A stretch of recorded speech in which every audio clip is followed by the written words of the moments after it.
Aarav. रिवोन for revenge एक काल्पनिक कथा है। इस कहानी में प्रस्तुत सभी पात्र, घटनाएं और स्थान पूरी तरह से लेखक की कल्पना का परिणाम है, किसी भी वास्तविक घटना, व्यक्ति, जाति, संस्कृति या समाज से जुड़ी हुई नहीं है। इस कहानी का उद्देश्य केवल मनोरंजन और शिक्षा है। हम किसी भी प्रकार की धार्मिक, सांस्कृतिक या सामाजिक भावनाओं को ठेस पहुंचाने का उद्देश्य नहीं रखते हैं। यदि किसी श्रोता को इस कहानी में कोई अंश अनुचित या असंगत प्रतीत हो, तो कृपया इसे काल्पनिक और मनोरंजन के रूप में ले। इस कहानी का श्रेय पूरी तरह से लेखक को जाता है। कहानी प्रस्तुति में हमारा एक भी श्रेय नहीं है, हम बस कहानी को आवाज देते हैं। अब आगे। ड्यूटी पर मौजूद शिष्य ने चिरंजीव को घूरते हुए कुछ अनिश्चितता से कहा, स्थिति मार्शल हॉल के अर्थ बैरक के शिष्य की है। ओह, क्या यह हो सकता है कि पहचान चिन्ह में कोई त्रुटि है? द्वितीय स्तर आत्मा संघनन क्षेत्र का व्यक्ति अर्थ बैरक का शिष्य कैसे हो सकता है? चिरंजीव की आंखें घूम गई और उसने ठहाका लगाते हुए कहा, यह गलत कैसे हो सकता है? यदि वो अर्थ बैरक का छात्र नहीं है, तो वो मेरी इस हमला से कैसे बच सकता है? लेकिन भले ही द्वितीय स्तर की आत्मा संघनन क्षेत्र बहुत स्वर्ग विरोधी हो, लेकिन मानव बैरक में होना पहले से ही सीमा पर था, है ना? क्या पृथ्वी बैरक में होना बहुत अतिशयोक्तिपूर्ण नहीं है? ड्यूटी पर मौजूद शिष्य अभी भी इस पर विश्वास करने की हिम्मत नहीं कर पाया। तुम क्या जानते हो? है ऐसा लगता है कि मार्शल हॉल में एक बहुत ही दिलचस्प व्यक्ति आया है। मुझे 10 दिनों का ए ग्रेड कल्टीवेशन रूम चाहिए। एक बार कमरा खाली हो जाए तो मुझे सूचित करना। समाप्त करते हुए चिरंजीव ने सीधे लाल रंग के प्रकाश स्तंभ पर 2000 अंक स्वाइप किए। हालांकि ए ग्रेड साधना कक्ष महंगे थे, क्योंकि संख्या में कम थे, ये अक्सर संतृप्त अवस्था में होता था। चिरंजीव का ये स्वाइप कतार में प्रतीक्षा करने के बराबर था। चिरंजीव विश्राम क्षेत्र में प्रतीक्षा करने ही वाला था कि 5 शिष्य एक साथ दरवाजे में घुस आए। मुझे बी ग्रेड साधना कक्ष चाहिए 10 दिन के लिए। सामने वाले व्यक्ति ने ड्यूटी पर मौजूद शिष्य से कहा, मुझे भी 10 दिन के लिए। मुझे भी, अरे मुझे भी 10 दिन के लिए चाहिए। भले ही तुम्हारे पिता सभी अंक खत्म करने में खर्च कर दें, मैं ये अंक आरव को नहीं दूंगा, उस बदबूदार बच्चे को भी। ये सही है। सीनियर अप्रेंटिस भाई सुधाकर आपते के लौटने के बाद हम निश्चित रूप से उस बदबूदार बच्चे को एक अच्छा मौका देंगे। ये कुछ लोग प्रभाकर आपते और उसके गिरोह के लोग थे, जिन्हें आरव ने बेरमी से पीटा था। आरव ने उन्हें हर दिन अंक सौंपने के लिए रिपोर्ट किया। ये गंभीर रूप से दयनीय था। इस बात को नजरअंदाज करते हुए कि यह अपमानजनक था, उन्हें अपने कड़ी मेहनत से अर्जित अंक दोनों हाथों से सौंपने पड़े। कुछ लोगों ने अपने दिमाग को एक साथ रखा और एक योजना के बारे में सोचा, जो कि खेती के कमरों में छिपने की थी। खेती के कमरे अन्य लोगों को परेशान करने का इजाजत संप्रदाय नहीं देता है। चाहे आरव कितना भी शक्तिशाली क्यों न हो, वो भी खेती के कमरों में घुसने और उन्हें बाहर निकालने की हिम्मत नहीं करेगा, है ना? प्रभाकर आपते के बड़े भाई सुधाकर आपते बहुत जल्द ही वापस आने वाला था। जब तक वे वापस नहीं आ जाता, तब तक वे एक आरव से डरने की क्या जरूरत थी? चिरंजीव शुरू में इन लोगों से परेशान होने के लिए अनिच्छुक था। जब उसने अचानक आरव का नाम सुना, तो वो उत्सुक हो गया। क्या यह हो सकता है कि उनकी बातचीत में आरव वही व्यक्ति था जिससे वो अभी मिला था? अरे तुम लोग, ये आरव कौन है जिसके बारे में तुम लोग अभी बात कर रहे थे? चिरंजीव ने उनके चेहरे पर ही पूछा। तो ये वरिष्ठ प्रशिक्षु भाई चिरंजीव है। मैं वरिष्ठ प्रशिक्षु भाई चिरंजीव को सम्मान देता हूं। पिछली बार मैंने बड़े भाई से सुना था कि वरिष्ठ प्रशिक्षु भाई चिरंजीव एक कीमिया विद्या और मार्शल दोनों का प्रतिभा है।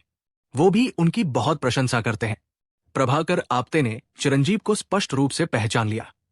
पोल हॉल के सभी शिष्यों की बहुत मांग थी। उसके करीब जाने के लिए प्रभाकर आपते ने सुधाकर आपते को भी बाहर खींच लिया। चिरंजीव ने झुंझलाहट में हाथ हिलाया और कहा, मेरे सवाल का जवाब दो। आरव को याद करते हुए प्रभाकर आपते के चेहरे पर शर्मिंदगी के भाव तुरंत उभर आए। हाँ, वो तो बस एक मामूली व्यक्ति है। सीनियर अप्रेंटिस भाई चिरंजीव का ध्यान इस पर कैसे जाएगा? प्रभाकर आपते ने ठहाका लगाया और बात को शांत करने की कोशिश की। कोई मामूली व्यक्ति? तुम्हारे चेहरे पर चोट क्यों लगी है? चिरंजीव को धोखा देना इतना आसान कैसे हो सकता है? प्रभाकर आपते के चेहरे पर भाव देखकर उसे पता चल गया कि उनके बीच जरूर कोई अप्रिय घटना हुई होगी। इसके अलावा ये कुछ लोग स्पष्ट रूप से घायल थे। ये स्पष्ट था कि वही नुकसान में थे। ये प्रभाकर आपते हकलाते हुए बोला, लेकिन आगे कुछ नहीं बोल पाया। चिरंजीव का चेहरा काला पड़ गया और उसने कहा, मैं आपसे फिर पूछ रहा हूं, क्या आपकी बातचीत में ये आरव द्वितीय स्तर का आत्मा संघन क्षेत्र है जो अभी अभी संप्रदाय में आया है? हाँ, क्या ये हो सकता है कि वरिष्ठ प्रशिक्षु भाई चिरंजीव उससे पहले मिल चुके हैं? प्रभाकर आपते को नहीं पता था कि चिरंजीव आरव को कैसे जानते थे। चिरंजीव ने सिर हिलाया और कहा, हम सिर्फ मिले ही नहीं बल्कि हमने हाथापाई भी की। हाथ पाई? प्रभाकर आपते ने जब यह सुना तो वो दंग रह गया और तुरंत ही खुशी से झूम उठा और बोला, वो बदमाश वाकई बेलगाम है जो सीनियर अप्रेंटिस भाई चिरंजीव को भड़काने की हिम्मत कर रहा है। सीनियर अप्रेंटिस भाई चिरंजीव ने उसे बुरी तरह पीटा होगा, है ना? चिरंजीव ने ठहाका लगाया और कहा, ऐसा कुछ नहीं है, मैं असफल हो गया। क्या? सीनियर अप्रेंटिस भाई चिरंजीव ने हमला किया और वास्तव में असफल हो गए? ये कैसे संभव है? प्रभाकर आपते के चेहरे पर अविश्वास साफ झलक रहा था। बहुत हो गया बकवास। असफल का मतलब असफल।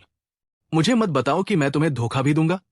अभी तुम्हारे इरादे सुनकर क्या तुम सुधाकर आपते को उससे हिसाब चुकता करने के लिए कहोगे? चिरंजीव ने धमकी भरे अंदाज में पूछा। आ प्रभाकर का दिमाग इसे ठीक से समझ नहीं पाया। क्या चिरंजीव ने यह नहीं कहा कि उसने पहले आरव के साथ मारपीट की थी? अब वो उसे क्यों बचा रहा था? यह सब कुछ बहुत ही हैरान करने वाला था। क्या? मैंने पूछा कि क्या तुमने मेरी बात सुनी? चिरंजीव ने तीखी नजर से कहा, हाँ, मैंने ये सुना।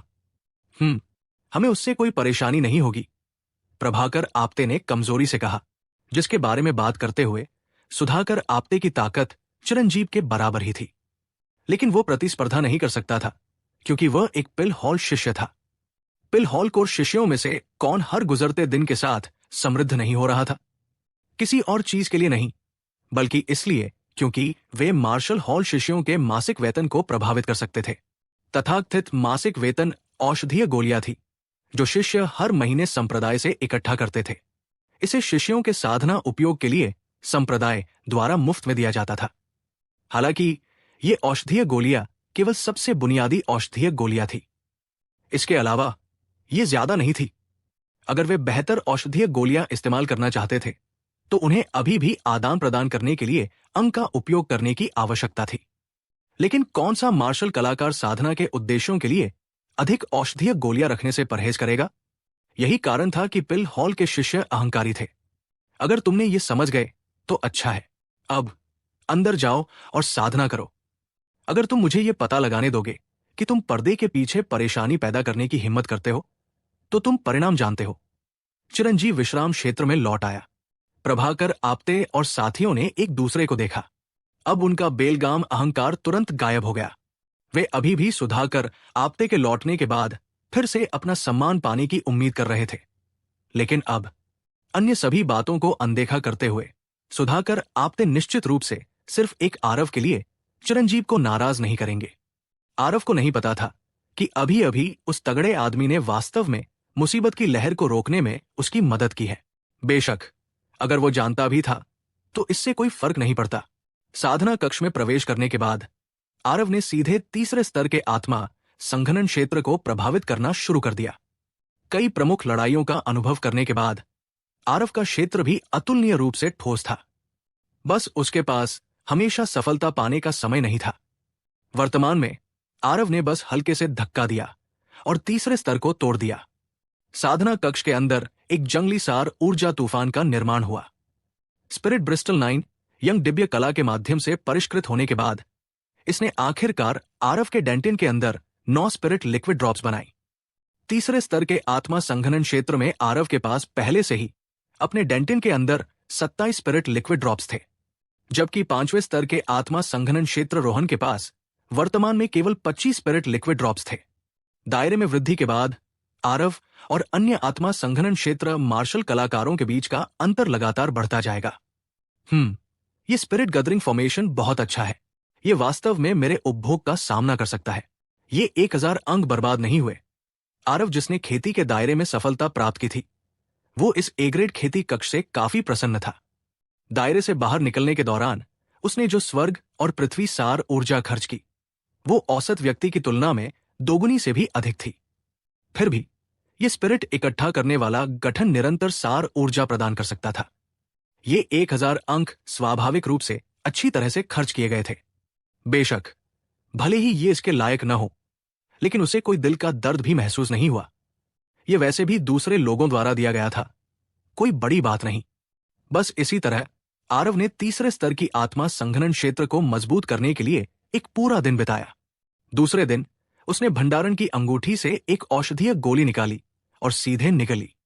ये पार्लोकिक ग्रेड एसीन्स स्पिरिट पिल थी, जिसे आरव ने संप्रदाय में आने से पहले परिष्कृत किया था। उसने एक ही बार में चौथे स्तर की आत्मा संघनन क्षेत्र को तोड़ने की योजना बनाई। जब आरव रिट्रीट में था, अनुपमा, गौतमी और रोहन एक समूह के रूप में साथ आए। वे मूल रूप से आरव को सपोर्ट स्टार पेवेलियन में एक साथ जाने के लिए आमंत्रित करने के बारे में सोच रहे थे, ताकि ये देखा जा सके कि जल्द से जल्द अंक प्राप्त करने के कोई तरीके हैं या नहीं। लेकिन उन्होंने नंदिनी से सुना कि आरव एक बंद एकांत में चला गया है। तीनों अचंभित रह गए। आरव के अंक कहां से आए, इसका पता लगाने के बाद कुछ लोगों ने फिर से नजरें मिलाई। इस बंदे का साधना क्षेत्र बहुत भ्रामक है। उसे बाघ को खाने के लिए सुअर होने का नाटक करने की भी जरूरत है। फिर वहां खड़े होकर लोग अंक दे रहे हैं। गौतमी पहली व्यक्ति थी जो हंसने से खुद को रोक नहीं पाई। गौतमी की बातें सुनकर समूह भी अपनी हंसी नहीं रोक सका। उसने जो कहा वो सही था। आरव की द्वितीय स्तर की आत्मा संघनन क्षेत्र शक्ति वास्तव में बहुत भ्रामक थी। उसकी असली शक्ति इससे कहीं बढ़कर थी। चूंकि आरव को एकांतवास में प्रवेश करने की इतनी जल्दी थी, ऐसा लगता है कि उसका क्षेत्र बहुत पहले ही एक अड़चन में पहुंच गया था। एकांतवास से बाहर निकलने के बाद वो शायद तीसरे स्तर के आत्मा संघनन क्षेत्र में पहले ही प्रवेश कर चुका होगा। रोहन ने कहा, हाँ, आरव की साधना गति के साथ उसे वास्तव में बहुत पहले ही प्रवेश कर जाना चाहिए था। अनुपमा ने सहमति में कहा, चूंकि ऐसा ही है, इसलिए हमें अब और रुकने की आवश्यकता नहीं है। वरिष्ठ प्रशिक्षु बहन अनुपमा, चलो सहायक सितारा मंडप में चलते हैं। रोहन ने भी अपने संबोधन का रूप बदलकर वरिष्ठ बहन अनुपमा कर दिया। हाँ, ठीक है। स्वाभाविक रूप से अनुपमा को कोई आपत्ति नहीं थी। ठीक है। तभी बाहर से एक आवाज सुनाई दी, क्या जूनियर प्रशिक्षु भाई आरव मौजूद है? मैं कार्तिक हूं।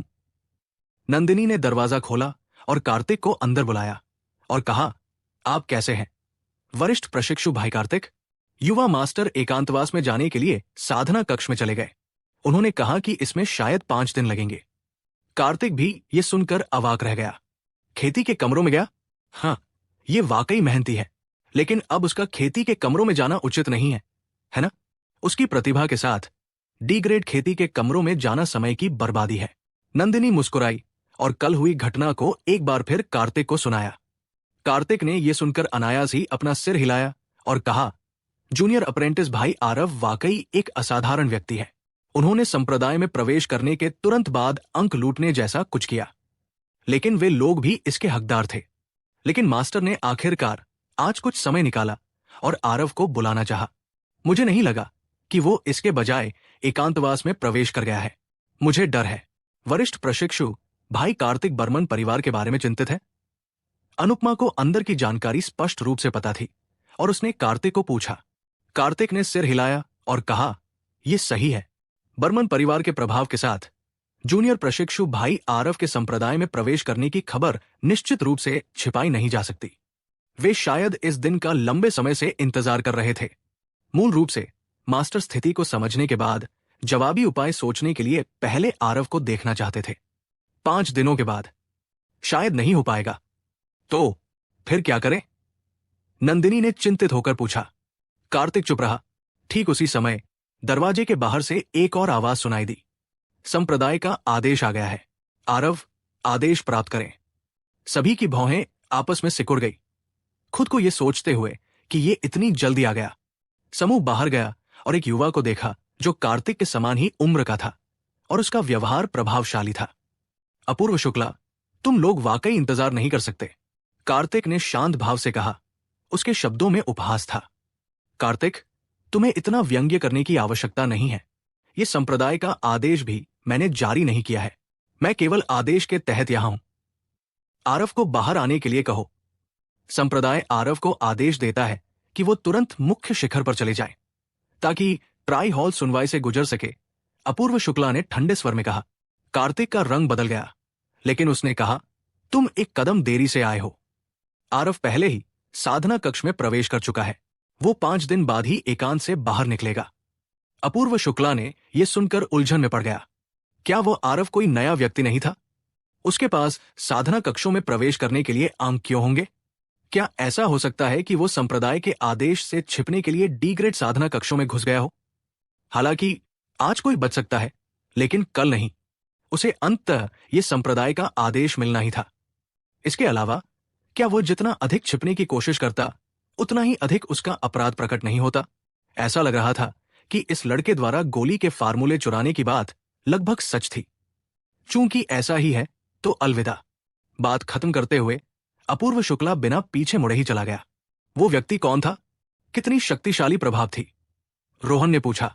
वो डिसिप्लिनरी हॉल से है, हॉल हेड का सीधा शिष्य अपूर्व शुक्ला। उसकी साधना मुझसे कम नहीं है। ये अपूर्व शुक्ला भी कोई ऐसा व्यक्ति है जिसने 9 हेवन रोड को साफ किया है। कार्तिक ने कहा। कोई आश्चर्य नहीं कि वो इतना शक्तिशाली था। बस वो ऐसे ही चला गया? कार्तिक ने अपना सिर हिलाया और कहा, संप्रदाय का आदेश संप्रदाय के गुरु द्वारा व्यक्तिगत रूप से जारी किया जाता है। ये आदेश अत्यंत शक्तिशाली है और इसे आरव को दिया गया है। और जब आरव को संप्रदाय का आदेश प्राप्त हो जाता है तो उसे तुरंत इसका पालन करना चाहिए। चूंकि अपूर्व शुक्ला को पता है कि आरव साधना कक्षों में गया था, इसलिए वो निश्चित रूप से पहले वहां खोज करेगा। इसकी पुष्टि करने के बाद वो इसकी रिपोर्ट करने के लिए वापस आएगा और आरव के एकांत से बाहर निकलने का इंतजार करने के लिए साधना कक्षों में वापस जाएगा। क्या इसका मतलब ये नहीं है कि हम आरव को देख भी नहीं पाएंगे? अनुपमा ने चिंतित होकर कहा। कार्तिक ने सिर हिलाया और कुछ नहीं कहा। वरिष्ठ प्रशिक्षु भाई कार्तिक, अपूर्व शुक्ला जिस ट्राई हॉल की बात कर रहे थे वो क्या है? रोहन ने पूछा। मार्शल हॉल और पिल हॉल के अलावा 10 राज्य संगठन के पास अभी भी एक स्वतंत्र अनुशासन हॉल है। ट्राई हॉल जोंट हियरिंग इन तीनों हॉल को एक साथ मिलाकर आरव के कार्यों के विरुद्ध निर्णय देने की प्रक्रिया शुरू कर रही है। यदि निर्णय दोषी है तो? कार्तिक ने बात जारी नहीं रखी। सभी लोग परिणाम का अनुमान लगा सकते थे। तो क्या इसका मतलब यह नहीं है कि हमारा संप्रदाय में आना भेड़ के बाग के जबड़े में जाने जैसा है? नंदिनी के शब्द अपने मास्टर के प्रति चिंता के कारण बात करते समय सीधे थे। अनुपमा ने जल्दी से नंदिनी को खींच लिया। अब यह कहने का समय नहीं था। कार्तिक ही एकमात्र व्यक्ति था जो अब आरव को बचा सकता था। यदि उन्होंने उसे भी अपमानित किया तो आरव निश्चित रूप से मर जाएगा। हालांकि कार्तिक ने इस पर कोई आपत्ति नहीं की। इसके बजाय उसने नंदिनी की ओर मुस्कुराते हुए कहा, मिस नंदिनी को चिंता करने की आवश्यकता नहीं है। आरव पूर्वज जयशंकर के उत्तराधिकारी है। इस जीवन में जिस व्यक्ति का गुरु सबसे अधिक सम्मान करते हैं वो पूर्वज जयशंकर है। जो भी हो, गुरु भी आरव का दृढ़ता से बचाव करेंगे। इसके अलावा अंतिम निर्णय कैसे पारित किया जाता है ये अभी भी संप्रदाय के गुरु पर निर्भर है। कार्तिक के ऐसा कहने से सभी को भी बहुत अधिक आश्वस्त महसूस हुआ, लेकिन माहौल अभी भी बहुत दमघोंटू था। आरव पूरी तरह से ए ग्रेड साधना कक्ष के अंदर चौथे स्तर के आत्मा संघनन क्षेत्र को पूरी ताकत से प्रभावित करने पर केंद्रित रहे। हालांकि आत्मा संघनन क्षेत्र के दौरान प्रत्येक छोटे क्षेत्र में संघनित आत्मा तरल की बूंदें समान थी, लेकिन कठिनाई अलग थी। ये एक कंटेनर को पानी से भरने जैसा था।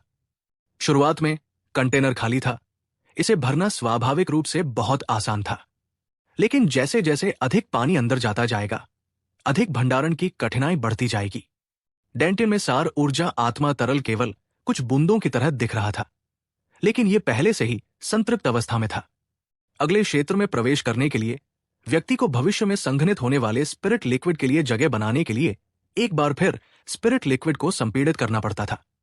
इसलिए आत्मा संघनन क्षेत्र में जितना नीचे कोई जाता, सफलता की कठिनाई उतनी ही तेजी से बढ़ती जाती। इसकी तुलना में आरव की सफलता की कठिनाई औसत आत्मा संघनन क्षेत्र मार्शल कलाकार की तुलना में बहुत अधिक थी, क्योंकि उसने आत्मा द्रव की 9 बूंदों को संघनित किया था। एक स्पिरिट लिक्विड की बूंद को संपीड़ित करने और 9 स्पिरिट लिक्विड की बूंदों को संपीड़ित करने पर कठिनाई में अंतर 9 गुना जितना सरल नहीं था। सौभाग्य से आत्मा ब्रिस्टल 9 यंग दिव्य कला काफी दबंग थी। आरव का अनुभव पर्याप्त रूप से प्रचुर था और पार्लॉक एक ग्रेड औषधीय गोली की सहायता के साथ ये चुनौतियां आरव के लिए कोई समस्या नहीं थी। आरव के साधना कक्ष में प्रवेश करने के 4 दिन बाद एक बार फिर सार ऊर्जा तूफान बना।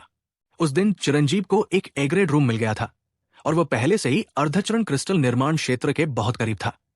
इस बार वो एक बंद एकांत में चला गया क्योंकि उसने अपने क्षेत्र को और भी मजबूत करने की योजना बनाई थी ताकि अर्धचरण क्रिस्टल निर्माण क्षेत्र में सफलता प्राप्त कर सके। वर्तमान में की हालत बहुत अच्छी थी। उसे लगा कि वो 1 या 2 प्रयासों के बाद खेती के क्षेत्रों को लगभग तोड़ सकता है। क्या बात है? खेती के कमरे में सार ऊर्जा कमजोर क्यों हो गई? चिरंजीव, जो पूरे समय खेती की अवस्था में था, अचानक इस स्थिति से चौंक कर जाग गया जो अचानक हुई। गड़बड़ी को महसूस करने के लिए अपनी आंखें बंद करते हुए चिरंजीव ने पाया कि उसके खेती के कमरे में सार ऊर्जा तेजी से कमजोर हो रही थी, जैसे कि उसे किसी चीज द्वारा लूटा जा रहा हो। लानत है, लानत है। ठीक उसी समय जब मेरा प्रशिक्षण अपने महत्वपूर्ण बिंदु पर पहुंच गया, खेती के कमरे में ऐसा कुछ क्यों हुआ? इस तरह की स्थिति पहले कभी नहीं हुई। चिरंजीव बहुत परेशान था। अभी अभी उसका प्रशिक्षण महत्वपूर्ण बिंदु पर पहुंचा था जिसमें कुछ संकेत थे कि वो जल्द ही सफलता प्राप्त कर लेगा। चिरंजीव जानता था कि एक बार ये संकेत कुछ और बार दिखाई देने पर वो सफलतापूर्वक सफलता प्राप्त कर लेगा, लेकिन ऐसी गूढ़ अवस्था को बलपूर्वक बाधित किया गया। ये देखा जा सकता था कि वो कितना उदास था। वो समझ नहीं पा रहा था कि एक बिल्कुल ठीक साधना कक्ष में ऐसी स्थिति क्यों उत्पन्न हुई। वर्तमान स्थिति में चिरंजीव स्पष्ट रूप से अब और साधना जारी नहीं रख सकता था। उस तरह की रहस्यमय अवस्था में हर बार प्रवेश नहीं किया जा सकता था। एक बार अवस्था बाधित होने के बाद उसे फिर से पाना स्वर्ग में चढ़ने जैसा कठिन था। सौभाग्य से जो लोग पहले ही एकांत से बाहर निकल गए थे वे अप्रयुक्त अंक वापस कर सकते हैं। कम से कम ये बर्बाद नहीं हुआ। चिरंजीव उदास होकर अपने साधना कक्ष से बाहर चला गया। जब वो हॉल में पहुंचा तो उसने पाया कि ये जगह पहले से ही अस्त व्यस्त थी। तुम क्या कर रहे हो? मुझे अभी अभी सफलता प्राप्त करने का एहसास हुआ है। सार ऊर्जा अचानक क्यों गायब हो गई? अंक एक छोटी सी बात है, लेकिन मेरी स्थिति की भरपाई कौन करेगा? 8वें स्तर के आत्मा संघनन क्षेत्र के एक शिष्य ने कहा। यह शब्द सुनकर चिरंजीव का मूड तुरंत बेहतर हो गया। वास्तव में दूसरों को दुख में साझा करना बहुत अच्छा था। हालांकि वो उसी समय दुखी भी महसूस कर रहा था। उसने सोचा कि यह उसका साधना कक्ष था जिसमें समस्याएं आई थी। अब उसे देखकर वो अकेला नहीं था। हॉल में बहुत से लोग चिल्ला रहे थे और शोर मचा रहे थे। वे स्पष्ट रूप से सार ऊर्जा के बारे में शिकायत कर रहे थे जो अचानक गायब हो गई थी। आखिर क्या हुआ? साधना कक्षों में इस तरह की स्थिति पहले कभी नहीं आई थी। चिरंजीव ने अचानक एक नजर बगल की ओर डाली। जब उसने एक व्यक्ति को देखा तो उसका चेहरा बदल गया। वो तुरंत अभिवादन करने के लिए आगे बढ़ा और कहा, अभिवादन वरिष्ठ प्रशिक्षु भाई अपूर्व। अपूर्व चिरंजीव को देखा और हल्के सिर हिलाकर अभिवादन स्वीकार किया। चिरंजीव ने मन ही मन सोचा, वरिष्ठ प्रशिक्षु भाई अपूर्व यहां क्यों है? क्या यह साधना कक्ष की सार ऊर्जा के गायब होने की समस्या के कारण हो सकता है? फिर उसने अपूर्व को अनेका कारण विनम्रता से पूछा। यह व्यक्ति वास्तव में अपूर्व था जो आरव के एकांत से बाहर निकलने का इंतजार कर रहा था। हालांकि वो आरव के एकांत से बाहर निकलने का इंतजार नहीं कर पाया, लेकिन उसने तब तक इंतजार किया जब तक कि साधना कक्ष की सार ऊर्जा के साथ समस्याएं उत्पन्न नहीं हो गई। अपूर्व ने हल्के से उत्तर दिया, नहीं, मैं यहां किसी का इंतजार कर रहा हूं। यद्यपि चिरंजीव कोई कुलीन शिष्य नहीं थे, फिर भी संप्रदाय में उनका दर्जा बहुत ऊंचा था। जाहिर है कि अपूर्व ने उन्हें पहचान लिया था। यदि कोई और व्यक्ति होता तो अपूर्व उत्तर देने के लिए भी इच्छुक नहीं होते। हालांकि उनके शब्दों ने चिरंजीव को और अधिक संदिग्ध बना दिया। किस तरह का व्यक्ति वरिष्ठ प्रशिक्षु भाई अपूर्व को साधना कक्षों में व्यक्तिगत रूप से प्रतीक्षा करने के लिए रख सकता है? इस समय ड्यूटी पर मौजूद शिष्य पहले से ही पसीने से लथपथ था। उसने इस तरह की प्रकोप की स्थिति का कभी सामना नहीं किया था। सभी वरिष्ठ प्रशिक्षु भाइयों, घबराए नहीं। मैंने पहले ही यहां ऊपर समस्या की सूचना दे दी है। एल्डर गुरदीप अभी जल्दी से आ रहे हैं। एल्डर गुरदीप, आप आखिरकार यहां आ ही गए। जब ड्यूटी पर मौजूद उस शिष्य ने एल्डर गुरदीप को देखा तो उसने तुरंत ऐसा व्यवहार किया जैसे कि उसे बहुत तकलीफ हुई हो। एल्डर गुरदीप ने देखा कि सभी शिष्य ने यहां हाहाकार मचा रहे थे। उन्होंने भौहें सिकोड़ते हुए कहा, तुम सब क्या सोच रहे हो? इतना हंगामा कर रहे हो? सब लोग मेरे लिए बाहर चले जाओ और वहां प्रतीक्षा करो। अगर कोई भी गड़बड़ी करने की हिम्मत करता है तो उसे 1 महीने के लिए साधना कक्षों का उपयोग करने से रोक दिया जाएगा। एल्डर गुरदीप के गुस्सा करने पर सभी ने तुरंत अपने बैनर नीचे कर दिए और अपने ड्रम बंद कर दिए और विनम्रता पूर्वक बाहर निकल गए। कोई भी साधना के समय में 1 महीने की देरी नहीं करना चाहता था। सभी के चले जाने के बाद हॉल में केवल अपूर्व और कई शीर्ष चरित्र कोर शिष्य ही बचे थे। वे एल्डर गुरदीप को सम्मान देने के लिए ऊपर गए। एल्डर गुरदीप ने जब अपूर्व को देखा तो वो अचंभित रह गए, लेकिन उन्होंने कुछ नहीं कहा। इसके बजाय उन्होंने ड्यूटी पर मौजूद शिष्य से पूछा, आखिर हुआ क्या है, विस्तार से बताओ। उत्तर देते हुए एक शिष्य ने कहा, 15 मिनट पहले साधना कक्ष सभी ठीक थे, लेकिन पता नहीं क्यों साधना कक्षों में सभी सार ऊर्जा अचानक तेजी से गायब होने लगी, जैसे कि उन्हें खाली किया जा रहा हो। ड्यूटी पर मौजूद शिष्य ने उत्तर दिया। एल्डर गुरदीप ने 1 मिनट तक सोचा, स्पष्ट रूप से इस तरह की स्थिति के होने की विभिन्न संभावनाओं के बारे में सोचते हुए। मैं स्पिरिट गैदरिंग फॉर्मेशन को देखने जाऊंगा, एल्डर गुरदीप ने कहा। एल्डर गुरदीप 10 राज्य संगठन संप्रदाय में चौथे स्तर के सारणी गुरु थे। उनकी सारणी दाव साधना बहुत ही अविश्वसनीय थी। साधना कक्षों के अंदर स्पिरिट गैदरिंग फॉर्मेशन एक मध्यम आकार की सरणी थी। यह संप्रदाय की भव्य सरणी पर निर्भर थी। साधना कक्षों में स्थित संरचनाएं संप्रदाय की भव्य संरचना द्वारा अवशोषित स्वर्ग और पृथ्वी सार ऊर्जा का एक हिस्सा चूस लेंगी। फिर ये इसे सरणी संरचनाओं के माध्यम से प्रत्येक साधना कक्ष में भेज देगी। इस सरणी संरचना को पूरे वर्ष कोई न कोई बनाए रखता था और कभी कोई समस्या नहीं हुई थी। आज की परिस्थितियां वास्तव में काफी अप्रत्याशित थी। एल्डर गुरदीप ने सरणी संरचना का सावधानी पूर्वक निरीक्षण किया और हैरानी से कहा, सारणी धुरी में कुछ भी गड़बड़ नहीं है। भव्य सारणी भी ठीक है। क्या समस्याएं साधना कक्षों में हो सकती हैं? एल्डर गुरदीप साधना कक्षों को नियंत्रित करने के लिए संबंधित सरणी संरचनाओं में गए और उसका सावधानी पूर्वक निरीक्षण किया। इस निरीक्षण से तुरंत पता चला कि कुछ गड़बड़ है। हाँ, तो ये है, सभी सार ऊर्जा वास्तव में एक साधना कक्ष में जा रही है। बस इतना ही है। वास्तव में इतनी सार ऊर्जा को लूटने में सक्षम होने की इतनी महान क्षमता किसके पास है? एल्डर गुरदीप फिर से संदिग्ध हो गए। हॉल में वापस आकर एल्डर गुरदीप ने ड्यूटी पर मौजूद शिष्य से पूछा, एग्रेड साधना कक्ष नंबर 10 का उपयोग कौन कर रहा है? एल्डर, ये आरव नामक शिष्य है, ड्यूटी पर मौजूद शिष्य ने बताया। ऐसा नहीं है कि ड्यूटी पर मौजूद शिष्य हर शिष्य के लिए साधना कक्ष याद रखने के लिए बहुत जिम्मेदार था, बल्कि इसलिए कि उसे आरव की बहुत गहरी छाप थी। इसलिए उसने तुरंत इसकी सूचना दी। ओह, ऐसा है? मैं देखना चाहता हूं कि ये आरव किस तरह का महात्मा है जिसके पास इतनी सारी स्वर्ग और पृथ्वी सार ऊर्जा को अवशोषित करने की क्षमता है। एल्डर गुरदीप में एक गहरी जिज्ञासा उमड़ पड़ी। ऐसी घटना का कारण बनना स्वाभाविक रूप से आरव की ओर से अनजाने में हुआ था।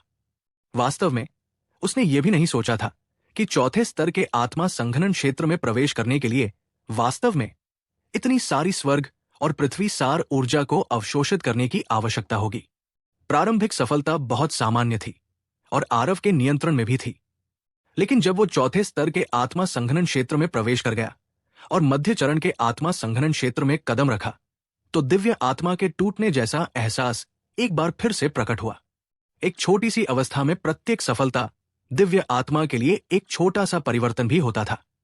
यह सिर्फ इतना था कि आरव की परिवर्तन प्रक्रिया के दौरान दर्द सामान्य मार्शल कलाकारों की तुलना में कहीं अधिक पीड़ादायक था।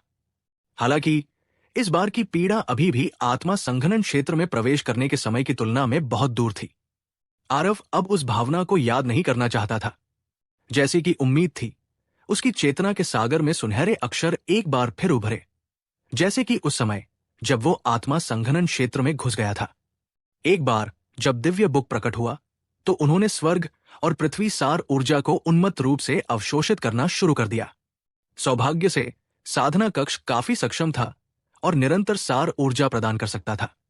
काफी समय बाद साधना कक्ष आखिरकार फिर से शांत हो गया और आरव ने भी चौथे स्तर की आत्मा संघनन क्षेत्र में सफलतापूर्वक प्रवेश किया। अपनी आत्मा शक्ति की जांच करते हुए आरव बहुत खुश हुआ। वास्तव में इस तरह की आत्मा को चीर देने वाली पीड़ा व्यर्थ नहीं थी। उसकी वर्तमान आत्मा शक्ति वास्तव में पहले से ही उच्च श्रेणी के कीमिया मास्टर मानक को तोड़ चुकी थी।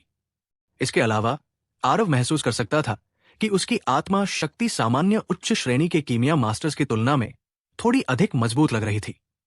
दिव्य बुक वास्तव में अप्रत्याशित रूप से शक्तिशाली था। इन सुनहरे अक्षरों को प्राप्त करने के बाद से आरव अक्सर अपनी चेतना के सागर में विजुअलाइजेशन से गुजरता था। लेकिन इस 1 महीने से अधिक समय में कोई प्रगति नहीं हुई। कोई आश्चर्य नहीं कि उसके पिता रुद्रदेव ने कहा कि उसके पास केवल कुछ सतही ज्ञान था। बहुत कठिन, प्रत्येक अक्षर, प्रत्येक स्ट्रोक सभी महान दांव की कहावत को समाहित करते थे। भले ही आरव एक बार मार्शल दांव के शिखर पर खड़ा था, लेकिन उस समय इसकी संपूर्णता को देखना भी मुश्किल था। हालांकि इन सुनहरे अक्षरों का अपना जीवन था। हर बार जब आरव टूटकर बाहर आते तो वे खुद ही बाहर आ जाते और आरव के आत्मा परिवर्तन में सहायता करते। कोई बात नहीं, ये आरव के लिए अच्छी बात थी। वर्तमान आरव केवल मध्य चरण आत्मा संघनन क्षेत्र था, लेकिन उसके पास पहले से ही एक उच्च श्रेणी की कीमिया मास्टर की आत्मा शक्ति थी। ये उसके लिए कई काम करने के लिए पर्याप्त था, जैसे टियर 3 औषधीय गोलियों को परिष्कृत करना। बेशक आरव के लिए उच्च श्रेणी की टियर 3 औषधीय गोलियां अभी भी उसकी शक्ति से परे थी, लेकिन निम्न श्रेणी की टियर 3 औषधीय गोलियां अब आरव के लिए चुनौतीपूर्ण नहीं थी। बलवंत ने उसका पीछा करने के बाद से ही काफी मदद की थी। उसने सी ट्रांसफॉर्मेशन क्षेत्र के एक शक्तिशाली व्यक्ति से भी लड़ाई की। अब उसके लिए कुछ चुकाने का समय आ गया था। पहले से ही 5 दिन हो गए हैं। बर्मन परिवार शायद प्रतीक्षा करते करते घबरा गया होगा, है ना? मैं जाकर इस बर्मन परिवार से मिलूंगा। आरव को इतना भरोसा इसलिए नहीं था कि उसने आत्मा संघनन क्षेत्र में प्रवेश किया था, बल्कि इसलिए था क्योंकि ये उसकी जबरदस्त कीमियापत शक्ति से उपजा था। आरव एकांत कक्ष से बाहर निकला, तभी किसी ने उसकी नाम ली, आरव। चिरंजीव, जिसने आरव को सबसे पहले देखा, उसने पुकारा। उसकी पुकार के साथ ही हॉल में माहौल तुरंत तनावपूर्ण हो गया। यहां मौजूद हर किसी के मन में अलग अलग विचार थे, लेकिन वे सभी चुपचाप आरव के एकांत से बाहर निकलने का इंतजार कर रहे थे। तुम वास्तव में चौथे स्तर के आत्मा संघनन क्षेत्र में घुस गए। केवल 5 दिन का उपयोग किया। आरव के बाहर जाने के बाद चिरंजीव ने अनजाने में ही सिकुड़न महसूस की और वो चौंक कर बोला, क्या सफलता के लिए एकांतवास में प्रवेश करना बहुत सामान्य बात नहीं है? इसमें इतना हंगामा करने की क्या बात है? एल्डर गुरदीप ने गुस्से से कहा। चिरंजीव ने कड़वाहट से मुस्कुराते हुए कहा, एल्डर गुरदीप समझ नहीं पा रहे हैं। आरव एकांतवास में प्रवेश करने से पहले केवल दूसरे स्तर के आत्मा संघनन क्षेत्र में थे। 5 दिन का समय और उन्होंने लगातार 2 क्षेत्रों को तोड़ दिया। क्या? आपने क्या कहा? 5 दिनों में लगातार 2 क्षेत्रों को तोड़ना? यह कैसा मजाक है? अब एल्डर गुरदीप के घबराने की बारी थी। आत्मा संघनन क्षेत्र सार्क्यूई क्षेत्र जैसा नहीं था। संप्रदाय के शीर्ष शिष्यों को भी एक क्षेत्र को तोड़ने में कई महीने लग जाते थे। जब चिरंजीव ने कहा कि आरव ने लगातार 5 दिनों में 2 क्षेत्रों को तोड़ दिया, तो एल्डर गुरदीप ने सहज रूप से समझा कि वह मजाक कर रहा है। अपूर्व शुक्ला चुप रहा, लेकिन उसकी आंखों में आश्चर्य झलक रहा था। यह भी उसका पहला मौका था जब उसने आरव को देखा था। उसे अभी भी पता नहीं था कि वो इससे पहले केवल द्वितीय स्तर के आत्मा संघन क्षेत्र में था। एल्डर गुरदीप, मैं आपके साथ ऐसा मजाक कैसे कर सकता हूं? वो और मैं एकांत में जाने से पहले संपर्क में आए थे। वो वास्तव में द्वितीय स्तर के आत्मा संघनन क्षेत्र में था। ये सही है। अगर आपको मेरी बात पर विश्वास नहीं है तो उससे पूछ ले। चिरंजीव ने ड्यूटी पर मौजूद शिष्य की ओर इशारा करते हुए कहा। एल्डर गुरदीप की जांच करने वाली निगाह को देखकर ड्यूटी पर मौजूद शिष्य ने सिर हिलाया और कहा, वरिष्ठ प्रशिक्षु भाई चिरंजीव ने जो कहा वो सही है। बंद एकांत में जाने से पहले आरव वास्तव में द्वितीय स्तर के आत्मा संघन क्षेत्र था। हिस, ये लड़का वास्तव में बहुत अजीब है। वाकई उल्लेखनीय। आरव, मैं आपसे पूछता हूं, आपने अभी साधना कक्ष के अंदर क्या किया? एल्डर गुरदीप ने पूछा। आरव ने सहज रूप से महसूस किया कि चीजें अच्छी नहीं थी, लेकिन फिर भी उसने ईमानदारी से उत्तर दिया। ये शिष्य स्वाभाविक रूप से अंदर साधना क्षेत्रों को तोड़ रहा था। क्या इस 5 दिनों के समय में कुछ गलत हुआ था? इसके अलावा एग्रेड साधना कक्ष इतने महंगे हैं, कोई भी कुछ और करने में समय बर्बाद करने को तैयार नहीं होगा, है ना? आरव ने कहा। यह सुनकर एल्डर गुरदीप अवाक रह गए। ये सही था। 5 दिनों में लगातार 2 क्षेत्रों को तोड़ते हुए वो अंदर और क्या कर सकता था? यह कैसे संभव था? आरव वास्तव में केवल क्षेत्रों को तोड़ रहा था, सिवाय इसके कि उसने न केवल मार्शल पद क्षेत्र को तोड़ा, बल्कि उसने दिव्य ग्रंथों की सहायता से दिव्य आत्मा क्षेत्र को भी तोड़ दिया। ये बात वो स्पष्ट रूप से बाहरी लोगों को नहीं बताएगा। औसत दिव्य आत्मा क्षेत्र की सफलता में इतनी बड़ी हलचल नहीं होती थी। क्या आप जानते हैं कि जब आप अंदर एकांतवास में थे तब क्या हुआ था? एल्डर गुरदीप ने उदास होकर पूछा। ये शिष्य अनजान है, एल्डर, कृपया स्पष्ट करें। आरव को वास्तव में नहीं पता था कि क्या हुआ था। एल्डर गुरदीप ने आरव को घटना सुनाई, जिसे सुनकर आरव भी चकित रह गया।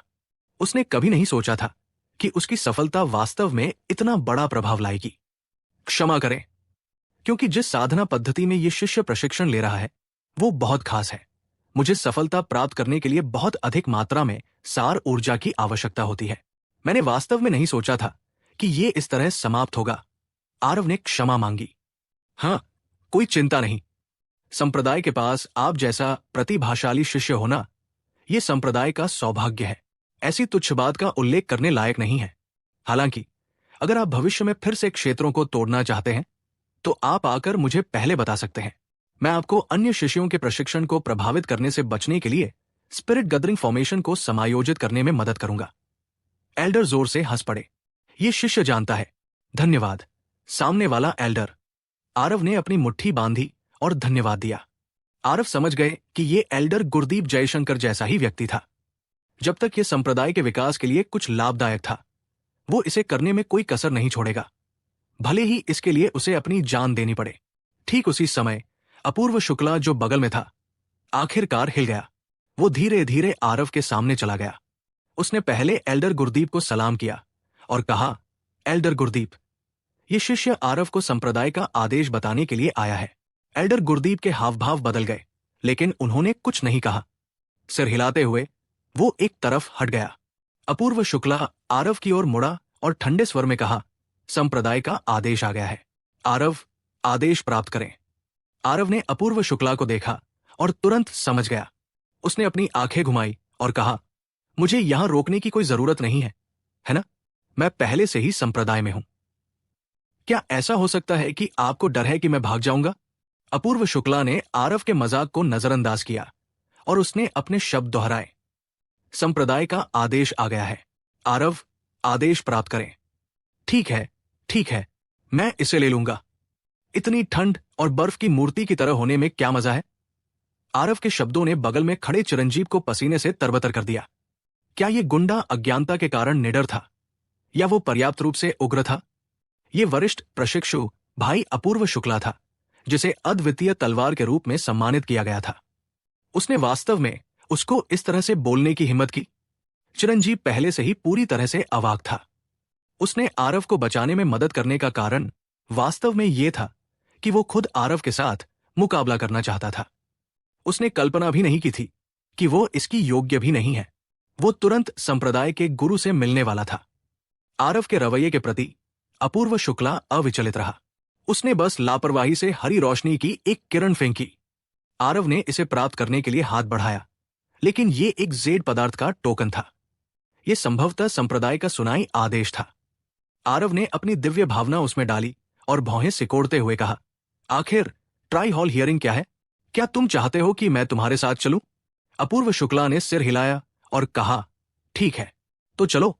पिल हॉल के उन बूढ़े लोगों को तब तक इंतजार मत करने दो जब तक वे घबरा न जाए। बात खत्म करते हुए आरव अपूर्व शुक्ला के साथ चला गया। चिरंजीव पहले से ही इतना हैरान था कि वो कुछ भी नहीं बोल सका। Try hall hearing. आरव ने किस तरह की परेशानी खड़ी की? स्पिरिट ब्लेसिंग माउंटेन के मुख्य शिखर पर एक भव्य हॉल में अपूर्व ने आरव को साथ लिया और हॉल के बीच में खड़ा हो गया। संप्रदाय मास्टर, आरव को यहां लाया गया है। अपूर्व ने यह वाक्य पूरा किया और पीछे हट गया। आरव ने अनजाने में ही बड़े हॉल के बीच में बैठे उस प्रभावशाली दिखने वाले मध्यम आयु वर्ग के व्यक्ति को देखा। उसे 10 राज्य संगठन के वर्तमान संप्रदाय मास्टर पुरुषोत्तम गोस्वामी होना चाहिए। पुरुषोत्तम गोस्वामी का व्यक्तित्व उसके नाम के बराबर नहीं था। उसके पूरे अस्तित्व की तीक्ष्ण धार वापस ले ली गई थी। यदि वो बड़े हॉल के बीच में न बैठा होता तो वो एक साधारण व्यक्ति की तरह होता, जिससे लोगों को क्षणभंगुर अनुभूति होती। संप्रदाय मास्टर पुरुषोत्तम गोस्वामी भी आरव को देख रहा था। वो स्पष्ट रूप से इस छोटे से साथी में बहुत रुचि रखता था, जो किसी से भी नहीं डरता था। ये पहली बार था जब उसने एक ऐसे युवा को देखा जो ट्राई हॉल हियरिंग का सामना करते हुए भी इतना शांत और निश्चिंत रह सकता था। संप्रदाय मास्टर पुरुषोत्तम गोस्वामी के सामने बैठे एक व्यक्ति ने कहा, अहंकारी आरव, तुमने संप्रदाय प्रमुख और विभिन्न हॉल प्रमुखों से मिलकर उन्हें प्रणाम क्यों नहीं किया? आरव ने कंधे उचकाए और कहा, मैं भी प्रणाम करना चाहता था, लेकिन मैं अभी अभी संप्रदाय में आया हूं और एक भी व्यक्ति को नहीं जानता। मैं कैसे प्रणाम करूं? कृपया मुझ पर एक उपकार करो, मेरा परिचय करा दो। ये सुनकर वो व्यक्ति दंग रह गया, लेकिन आरव का कुछ नहीं कर सका। आरव आते ही बंद एकांत में चला गया। वो शायद सड़कों को भी नहीं पहचान पाया। संप्रदाय प्रमुख और इन हॉल प्रमुखों को तो छोड़ ही दीजिए। वाकई तीखे जुबान वाले। एक संप्रदाय के शिष्य के रूप में संप्रदाय के गुरु और विभिन्न हॉल प्रमुखों को न पहचानना भी पहले से ही एक निंदनीय अपराध है। बोलने वाला व्यक्ति कोई और नहीं बल्कि आरव का पुराना परिचित कम दुश्मन ज्यादा एल्डर सुकेश था। आरव ने हंसते हुए कहा, आज इतने सारे लोगों को जुटाना क्या मेरे अनजान निंदनीय अपराध की घेरने के लिए हो सकता है? साथ ही लोगों को न पहचानना भी एक अपराध है। एल्डर सुकेश, अपराधों को सूचीबद्ध करने की आपकी क्षमता आपकी कीमिया और मार्शल आर्ट क्षमताओं से कहीं ज्यादा मजबूत है। सुकेश बस भड़कने ही वाला था कि एक और व्यक्ति ने कहा, ठीक है आरव, यहां सभी आपके वरिष्ठ हैं, बेलगाम मत बनो। आपने अभी तक संप्रदाय मास्टर को सम्मान क्यों नहीं दिया? संप्रदाय मास्टर पुरुषोत्तम गोस्वामी के नीचे 3 लोग एक दूसरे के बगल में बैठे थे। आरव ने वास्तव में बहुत पहले ही अनुमान लगा लिया था कि ये 3 महान हॉल प्रमुख थे। अभी अभी बोलने वाला व्यक्ति सख्त लग रहा था, लेकिन उसकी आरव की प्रति राक्षसात्मक मंशा पहले से ही बहुत स्पष्ट थी। इसके अलावा दूसरे पक्ष ने बात करते समय खुद को वरिष्ठ बताया। अगर उसका अनुमान सही था तो वो वर्तमान मार्शल हॉल के हॉल हेड चंद्रकांत होना चाहिए। आरव स्वाभाविक रूप से ये देखने में विफल नहीं होगा कि उसके लिए क्या अच्छा था। उसने सेक्ट मास्टर की ओर झुककर प्रणाम किया। प्रणाम संप्रदाय मास्टर। तभी मैंने सुना है कि आप 5 दिनों के लिए एकांतवास में चले गए और लगातार 2 क्षेत्रों को तोड़ दिया। संप्रदाय मास्टर ने इसके बजाय एक सवाल पूछा। आरव को अपूर्व ने एकांतवास से बाहर निकलने के तुरंत बाद यहां लाया था। फिर भी वो वास्तव में पहले से ही जानता था, भले ही अपूर्व ने इस मामले की सूचना संप्रदाय के गुरु को नहीं दी थी। ये देखा जा सकता था कि संप्रदाय पर उसका कितना बड़ा नियंत्रण था। इस तरह के मामले को स्पष्ट रूप से छिपाया नहीं जा सकता था। आरव ने ईमानदारी से उत्तर दिया, हां। पुरुषोत्तम ने सिर हिलाया और शांति से कहा, बुरा नहीं है, बस 2 शब्द, न खुशी न गम। हर कोई नहीं जानता था कि इसका क्या मतलब है। हालांकि इस अप्रत्याशित समाचार से बहुत से लोगों के चेहरे बदल गए। वे स्पष्ट रूप से स्तब्ध थे। यहां तक कि चंद्रकांत के चेहरे पर भी खुशी की झलक दिखाई दी। निस्संदेह सिर्फ इस पहलू के आधार पर आरव को अंक मिलेंगे और कोई नुकसान नहीं होगा। ये बाद में सुनवाई के परिणामों के लिए बहुत फायदेमंद होगा। ये कैसा मजाक है? 5 दिनों के भीतर लगातार 2 क्षेत्रों को तोड़ना, ये कैसे संभव है? चूंकि संप्रदाय के गुरु ने पहले ही ऐसा कहा है, तो क्या यह मामला झूठा हो सकता है? ये आरव वास्तव में इतना राक्षसी अस्तित्व था? लेकिन अगर उसने वास्तव में संप्रदाय की गोली के फार्मूले चुराए हैं तो क्या करें? ये इतना प्रतिभाशाली, क्या इसे मारना बहुत खेदजनक नहीं है? कई बुजुर्गों ने मौके पर ही बहस शुरू कर दी। चर्चा के अंत में वे स्पष्ट रूप से अभी भी बहुत उलझन में थे। चंद्रकांत ने भीड़ की चर्चा को बाधित करते हुए सूखी खांसी की। उन्होंने परिचय जारी रखा। ये डिसिप्लिनरी हॉल का हॉल हेड इंद्रजीत है। ये है पिल हॉल के हॉल हेड अखिलेश बर्मन और मैं चंद्रकांत है, marshal halls hall heads. Aarav ने हॉल प्रमुखों को देखा है। आरव ने दूसरा धनुष दिया। बहुत हो गई बकवास, आइए ट्राई हॉल की सुनवाई शुरू करें। अरे, मुझे तुमसे पूछना है, तुम्हें ये ट्रू राइजिंग स्पिरिट पिल कहां से मिला? अखिलेश बर्मन ने सीधे पूछा। अपने स्तर पर वो स्पष्ट रूप से श्यामनगर राज्य के शाही अधिकार के लिए संघर्ष से बहुत चिंतित नहीं था। वो इस बारे में अधिक चिंतित था कि आरव को औषधीय गोली कहां से मिली। गोली के फार्मूले संप्रदाय के अस्तित्व की नींव थे। यदि गोली के फार्मूले लीक हो जाते तो संप्रदाय पर इसका प्रभाव बहुत बड़ा होता। ये मामला, चाहे वे इसे कितनी भी गंभीरता से ले, ये अतिशयोक्तिपूर्ण नहीं थी। अन्यथा वे इतना शक्तिशाली मोर्चा नहीं बनाते। अखिलेश बर्मन के हाथों में औषधीय गोली वो गोली थी जिसे आरव ने उस समय आदेश के लिए फेंक दिया था। वो व्यक्ति सीधे संप्रदाय में वापस ले गया। आरव ने बेपरवाही से उत्तर दिया, बेशक इसे मैंने परिष्कृत किया था। क्या मजाक है। ये ट्रू राइजिंग स्पिरिट पिल मेरे 10 राज्य संगठन संप्रदाय के सामूहिक पिल हॉल के श्रम का संचित फल है। आपको कैसे पता कि इसे कैसे परिष्कृत किया जाता है? बोलो, क्या तुमने या तुम्हारे पिता ने या श्यामगढ़ के शाही परिवार ने इसे चुराने के लिए हमारे संप्रदाय के सदस्यों के साथ मिलीभगत की थी? अखिलेश बर्मन ने ऊपर से नीचे देखा। उसकी आभा भारी शक्ति के साथ फुट थी। यदि कोई साधारण शिष्य यहां खड़ा होता तो उसके पैर बहुत पहले ही जेली में बदल गए होते। लेकिन आरव इस रणनीति से अछूते थे। चाहे मैं परिष्कृत करना जानता हूं या नहीं, बस परीक्षण करो और आपको पता चल जाएगा। क्या चीजों को इतना जटिल बनाने की आवश्यकता है? आरव ने बेपरवाही से कहा, ट्रू राइजिंग स्पिरिट पिल को परिष्कृत करने की कठिनाई बहुत अधिक है। यहां तक कि एक मध्यम श्रेणी के कीमिया मास्टर को भी इसे परिष्कृत करना मुश्किल लगेगा। आप, एक निम्न श्रेणी के कीमिया मास्टर, इसे परिष्कृत कर सकते हैं? जिसने बात की वो कबीर बर्मन थे, जो जैस्मीन झा के पति भी थे।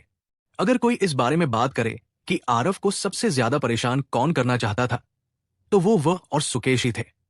और ये ट्राई हॉल सुनवाई भी उन दोनों की वजह से ही शुरू हुई।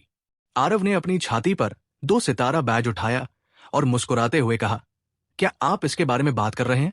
हाल ही में बहुत व्यस्त रहा हूं, बस परीक्षा देने का समय नहीं मिला। बात समाप्त करते हुए आरव ने अपनी आत्मा शक्ति को बाहर छोड़ दिया। महान हॉल के अंदर हलचल की लहर मच गई। ये एक उच्च श्रेणी के कीमिया मास्टर की आत्मा शक्ति है। ये बदमाश केवल चौथे स्तर की आत्मा संघनन क्षेत्र है और पहले से ही एक उच्च श्रेणी के कीमिया मास्टर की आत्मा शक्ति है। आखिर ये लड़का कहां से निकला? उसकी प्रतिभा वाकई बहुत आश्चर्यजनक है। हाँ, साधना की गति बहुत तेज है और उसकी प्राकृतिक दिव्य आत्मा शक्तिशाली है। ये बस एक जन्मजात कीमियागर है। वो मार्शल हॉल में क्यों गया? नहीं, मुझे उसे मेरे प्रशिक्षु के रूप में लेना चाहिए और मेरे सभी कीमिया दांव कौशल उसे सौंपने चाहिए। इस तरह के एक प्रतिभाशाली व्यक्ति का कीमियागर न बनना बहुत व्यर्थ है। सबसे अधिक चर्चा करने वाले निस्संदेह पिल हॉल के पक्ष में थे। कीमियागर बनने के लिए एक शक्तिशाली दिव्य आत्मा एक शर्त थी। आरव ने अभी अभी मध्यचरण आत्मा संघनन क्षेत्र में प्रवेश किया था और वास्तव में पहले से ही उच्च श्रेणी की कीमिया मास्टर आत्मा बल प्राप्त किया था। ऐसी स्थिति में मार्शल पथ में साधना करना बहुत व्यर्थ था। वे इस बात से अनजान थे कि आरव ने अपनी सारी आत्मा शक्ति भी नहीं छोड़ी थी। उसने जो पहले छोड़ा था वो केवल एक नए उच्च श्रेणी की कीमिया मास्टर की आत्मा शक्ति थी। उसकी पूरी आत्मा शक्ति से अभी भी काफी बड़ा अंतर था। फिर भी उसकी शर्तों ने पहले ही कई पिल हॉल बुजुर्गों को हिला दिया था। कीमियागर बनने की शर्तें बेहद कठोर थी। एक अच्छा शिष्य तो मिल सकता था, लेकिन उसकी ऊंचाई उम्मीद नहीं की जा सकती थी। आरव ने केवल एक हिमखंड का कोना दिखाया और पहले ही कई पिल हॉल बुजुर्गों को हिला दिया। यहां तक कि जब आरव को देखा तो अखिलेश बर्मन की निगाहें भी बेकाबू होकर झुलस गई। इसकी तुलना में चंद्रकांत की आंखों के सामने चिंता की एक लकीर झिलमिला उठी। आरव उसकी गुरु का उत्तराधिकारी था। वो पिल हॉल में कैसे प्रवेश कर सकता था? इसके अलावा आरव की मार्शल प्रतिभा उसकी कीमिया प्रतिभा से कहीं अधिक दुर्जेय थी।